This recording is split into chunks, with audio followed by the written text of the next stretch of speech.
Hola, amics i amigues. Avui comencem amb les entrevistes d'aquest projecte internacional en el que estem treballant, que és el Global Music Match, un projecte on hi participen 60 artistes d'arreu del món agrupats en diferents grups, en diferents equips.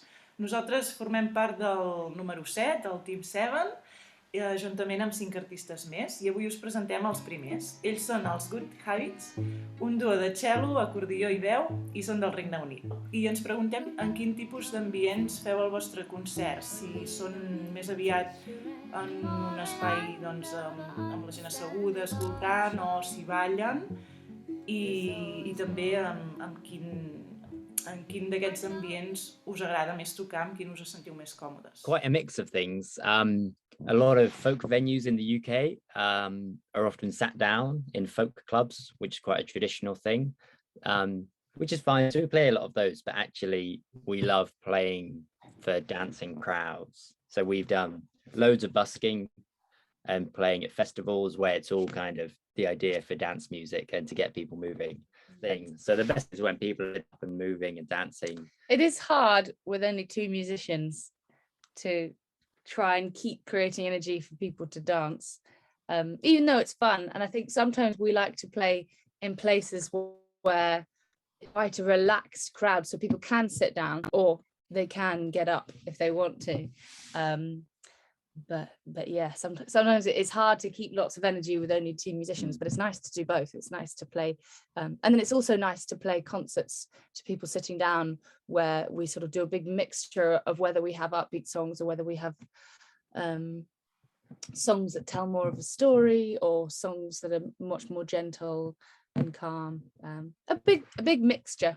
Quan feu directes, feu servir percussió o hi ha algun altre músic que va amb vosaltres que fa percussió o sou vosaltres dos només? The percussion on the album is often a cajon, and I originally started playing in a band with Bonnie at university on the cajon because I'm a percussionist as well. And so, but when we play live, and then I started playing accordion, and we really missed that bass drum sort of just force, which is, I call it the dance maker, because as soon as you throw in the bass drum, everyone starts to move and it just gives it such an energy. So I've got a little stomp box, which is kind of just a block of wood with a microphone in it. And I play that with my foot, or just to get, when we're playing a duo, to really kind of get more dancey and add a bit of punch. But our new project, which we're just about to start, is playing with this amazing percussionist, doing a few gigs. So we haven't rehearsed with her yet, but we've only been contacting with her, and we've got rehearsals in a few weeks. And the idea is for next year kind of festivals to play with this amazing sort of assorted percussionist. So that we can sometimes just do the duo and then sometimes have the band with a percussionist, because it'll be really fun. It'll be really fun to play with a percussionist.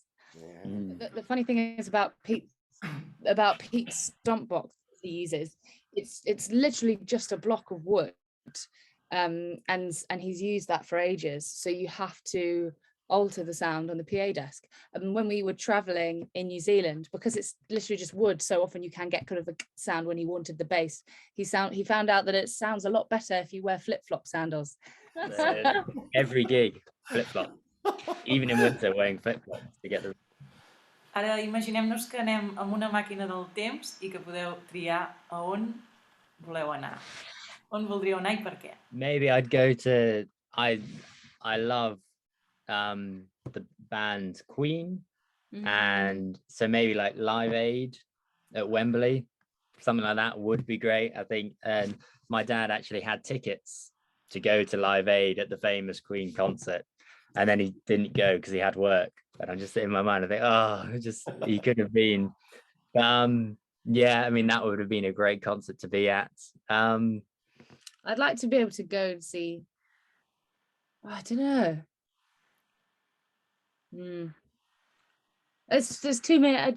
It's really hard. I don't know. Well, the first thing that comes to mind is I'd like to have been able to be a big Kate Bush fan when she was doing her thing back then, and go and see her live. Que sabem que vàreu estar una temporada a Nova Zelanda. Aleshores, és una mica com us va anar l'experiència i que us va portar personalment i en la vostra música. We were incredibly fortunate. So we formed the duo to go to New Zealand on tour for 3 months at the beginning of 2020, thinking if it goes well, we'll have a fun time on tour. And if it goes badly, we'll just have a fun time on holiday. And then as we were about to leave in March 2020, the pandemic happened, everything happened. And we had to decide whether to fly back to the UK or stay. And so we decided to stay, and then it ended up meaning that we were there for 2 years and just lived full time on tour, because New Zealand was very lucky that it closed its borders very quickly. And then when it opened up after a few weeks of lockdown, there was no COVID. So everything went back to normal.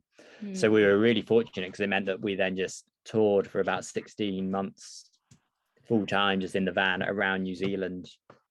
And there were very few international artists, and we were still there. So that was very lucky. It meant we got lots of opportunities we wouldn't have. Sometimes people here at home say, we say, oh, we got stuck in New Zealand because of the pandemic and we couldn't fly home. And they go, oh gosh, that must have been really stressful being able to get home. And then we sort of say, are you joking? we were really, really lucky to be stuck there because it opened up. So we would sort of, we were the two luckiest musicians in the whole world during the pandemic, because we were the only international musicians in the only country where music was still being played. So we were lucky. Estudi, gravar, treballeu amb algun productor amb qui treballeu conjuntament? Perquè hem vist que amb alguns dels vostres àlbums, doncs, en general hi ha moltes col·laboracions, alguna viola, també hem vist el percussionista. Qui fa els arranjaments més en el moment d'entrar a l'estudi? For us, our two albums that we have, they were both a very different process. And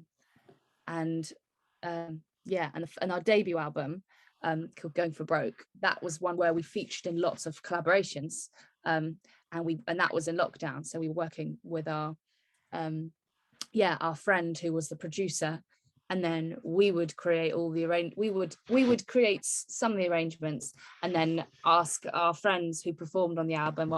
The bass player was from Brazil, and who else was on it? And we had there was lots of musicians, and then. Yeah. But I mean, the producers that we work with are good friends, and it's more of a kind of a mixing engineer than a producer in that sense. So we make all the arrangements, and so it's all of our ideas about how it's arranged and what we want, and then our friends are sort of the mixing engineer to sort of make it sound good in the sense of and ready for radio play. And the first album, we definitely went a bit bonkers because we were just multi-tracking and we were recording ourselves, which we're not great at. We're not very good, but and so I think then the arrangements really mad because we got really excited and just put loads of stuff in, whereas our more recent album, we had a week in the studio, and the cello and the accordion, which was the real core of the sound, one room, but we would play with that as opposed to stacking them on top. So the first album, everything was just sort of multi-track stacked up, and then the second album, we would play the instrumental parts together, and then I would add the vocals on top. Quin és el vostre background musical i com important creieu que és la influència de la música folk que teníeu al voltant vostre quan éreu petits i estàveu creixent, i de quina manera el vostre entorn i la vostra pròpia terra influeix en la vostra manera de fer la vostra música? It's interesting for us because we didn't really grow up incredibly folk orientated. So I grew up as a classical piano player, but I have a lot of Irish family, and so there was that kind of culture of performing and playing for family and at parties. And so I always had that and did a bit of folk while I was growing up. But it was only at university that I got more into playing accordion and playing different types of folk music from around Europe. And Bonnie wasn't folk at all. Bonnie's originally kind of classical and blues jazz. I like Pete. I was classically trained, but I also writing my own music, and so I did lots of composing. But yeah, my background was classically trained, so I played classical on the piano and the cello. But then I really liked writing my own songs, which were definitely like pop classical. And my family, my mum and my stepdad were sort of jazz blues musicians, which was a big influence. But unlike Pete's family, that's not really something that we played together. That was just around and happening. And then I didn't play anything to do with folk music really until I was 21, because we met at university, and at uni I was really into world music and into composing, but I did contemporary classical composition, and then sort of just my own music, which was maybe a little bit folky anyway. And then it wasn't until after we graduated that we decided to continue playing together as a duo. And then Pete said, "Oh, I'll play the accordion in the duo." And I was like, "Really? The accordion?" I'd never played with an accordion before. And then that took us into me. It was really new and really fun, but it wasn't my background. And so I'd say that we aren't really inspired, well, not inspired, but English folk doesn't have much of a effect on our music. I'd say we're not very English folk. If the only folk that I'd say we're more kind of influenced by is Irish folk, so Irish reels and sort of more trad tune playing, and then Scottish as well. I grew up playing quite a few Céilís kind of dances, sort of playing in Céilí bands. So I'd say that sort of fast tune playing and the Irish songs more present in our music than English traditional music. La meva pregunta va dirigida a la Bonnie i és respecte al tema de cantar i tocar a la vegada.